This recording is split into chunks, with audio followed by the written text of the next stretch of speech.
Knew that the newly appointed Deputy Governor of Edo State, Omobayo Godwins, was sworn in on Monday by the Chief Judge Daniel Okungbowa.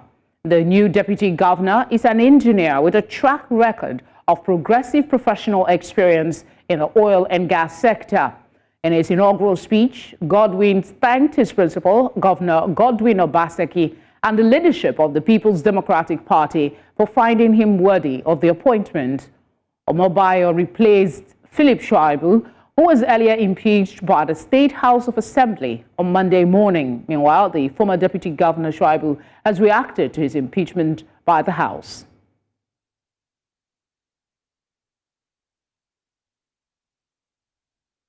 Members of the Edo State House of Assembly who have chosen to forsake their oath of office and participate in this charade, I say this: history will judge harshly for your betrayal of the people who elected you to represent their interests. But know this: you do not have the power to silence the voice of justice and truth. I call upon the judiciary and all relevant authorities to intervene and uphold the principles of justice and fairness. Let the truth prevail over lies. Let the rule of law triumph over lawlessness. I am confident that the legal system will vindicate me and expose the sham that has been orchestrated against me. I want to reaffirm my commitment to the people of Edo State, to the values that bind us together as a collective. I will not be deterred or intimidated by those who seek to subvert our democracy. It's been a busy day in Edo State. To give us more perspective, I'm joined by New Central's correspondent, Benin Akede, and political analyst, Jide. Gentlemen, thank you very much for speaking with us tonight. Let me start with you, Bernard. Give us your impression or just the highlight of events that played out today. Felicity, thank you for having me to start with. What played out today basically is, I would say it's a spin-off or a rollover of everything that has been happening in the Edo State in the past 1 year, so to speak. Well, for those who have been following the political situation, you know that can we call him ex-deputy governor now, Philip Obaseki, and the current governor, basically have not exactly been in good terms. And then things got to, at some point it looked like it was getting better, but things got worse when we were getting towards the primaries, which, you know, New Central also covered and attended. And as it was getting to that point, it was almost clear that Philip Shaibu was no longer the favorite son, because even in Edo State at that time, the billboards from the party, the People's Democratic Party, most of them did not carry Philip Shaibu's face. So at some point, a lot of Edolites, as they are called, saw it as a fruitless battle that Obaseki was fighting up until the final day when the primaries were held. It clearly showed that Obaseki was no longer the favorite son. So what's happening now basically is just a manifestation and a conclusion, if you ask me, of everything that has been playing for the past 1 year. Coincidentally, I am from this state. I'm from Edo State, and it looks like he had fallen out of favor with the powers that be in the state. It's unfortunate that a sitting deputy governor, would have to go out this way, but unfortunately, it's the party politics that's been played in Nigeria. Also, one more thing, if you follow what has been happening in Edo State recently, and then some of the responses that Philip Shaibu had on his account after he put out that statement, you'll see that, and also, as I was told, there is zoning kind of politics going on in Edo State, like you have in other states as well. Adams Oshomole, the past governor, is from Edo North. The current governor, Godwin Obaseki, is from Edo South, and then they were expecting that the next coming governor will be from Edo Central. Unfortunately, Philip Shaibu is from Edo North, so it looks like the odds were not in his favor for the governorship position to come from a place that already has, taken that seat before. Right, and that is maybe one of the reasons why we are here today. You are there. How are the citizens receiving this? What are they telling you about this impeachment? Are they happy with the decision Obaseki has taken? And what do we know about this new deputy? Has he been in the political field for a while? Well, aside from the new deputy, yes, he's been in the political field for a while, but he's not exactly been so known, so to speak. He's somebody who has been lurking around the corners. He's been in the corridors of I won't say of power, but I'll say of politics for quite a while. But there's still, so much to be known about him just yet. Not too much more than what you explained in your introduction. But concerning, what's going on in Edo State at the moment, just as it was during the primaries, you have the political class and then the citizens who basically just want to live their normal lives. The citizens basically just want things to go on steadily and swiftly and smoothly. Bernard, I want to quickly clear something before we go to Jide. You will finish your thoughts.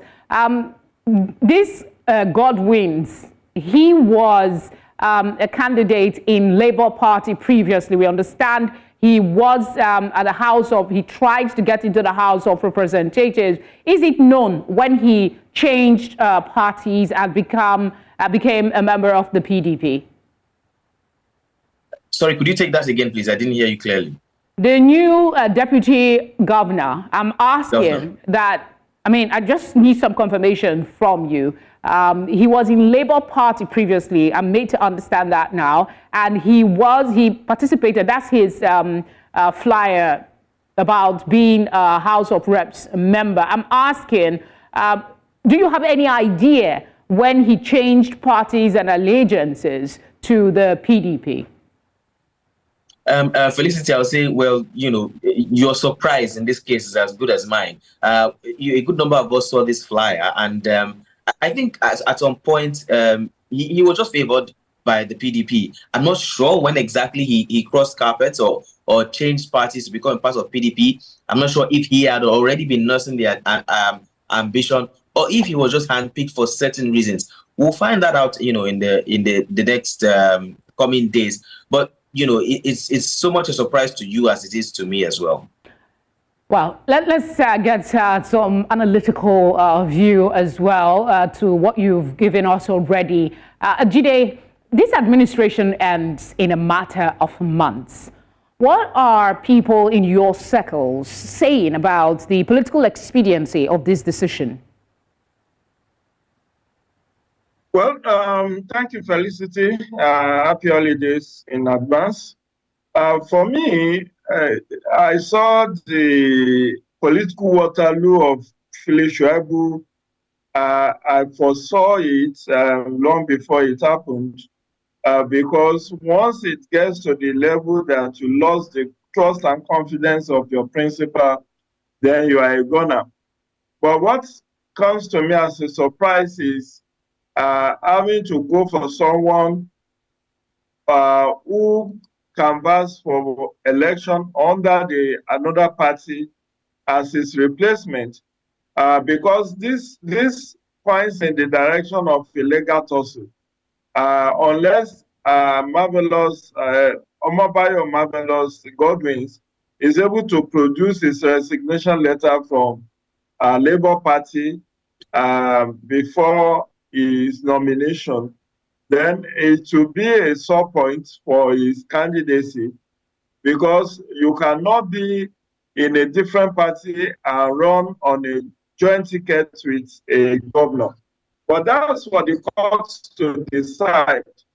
Suffice to say that this will further worsen the electoral fortune of PDP in Edo State. Like Akede, your colleague in Edo said, when you look at the number of seats won by APC in the last general election, it tells you where the pendulum of victory will likely swing in September. Out of the 3 senatorial districts, APC won 2 out of 3. So APC is in control of Edo Central and Edo North, where Adams Oshiomhole is the senator-elect. When you look at the number of APC members in the Edo State House of Assembly, it's very significant, as well as the number of House of Reps members. Now, the emergence of Ezewuike Godalo as the preferred candidate of the Governor Godwin Obaseki has also factionalized and caused disaffection within the PDP circle. So you now have Philip Shaibu, who will most likely work against the interest of the party in September, unless they can find a political solution to curry his favor. And as things stand, I congratulate Omobayo Marvelous for not spying on him, because even if he's going to be there for 6 months or 9 months or 12 months, his name will go down in the annals of the history of Edo politics as being a former deputy governor. All right, So I'm sorry to interject. And again, in the interest of time, I'd like to just ask you, how do you think this will impact on governance? There's already concern about the quality of and the impact of governance under the governor. Do you think maybe this infusion of new blood will help improve the quality that the people get from the governor? For me, Felicity, I don't know what Marvelous will bring to bear on governance in Edo State. Suffice to say that he will make his own people in Akoko Edo very happy.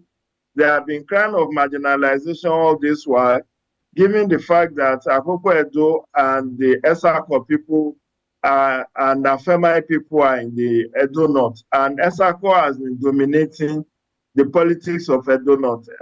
For instance, Adam Sushiomole is Esako, Philip Shaibu is Esako, and quite a number of political heavyweights are from Esako. So this will boost the morale and give the people of Akoko Edo sense of integration, sense of inclusion. But in terms of impact that the nomination and the emergence of Marvelous Omobayo will have, don't forget there's no constitutional role for a deputy governor. It serves at the pleasure of the governor. Whatever the governor asks him to do is what he will do. However, the governor decides to fund his office is what he will, that's the amount of budget he will likely control. All right, so Jide. The most important thing is for his loyalty not to be doubted. It's been loyalty in our political space seems to be more important than the actual work of governance in recent times. Thank you very much, Jide and Bernard, for speaking with us. We appreciate your time.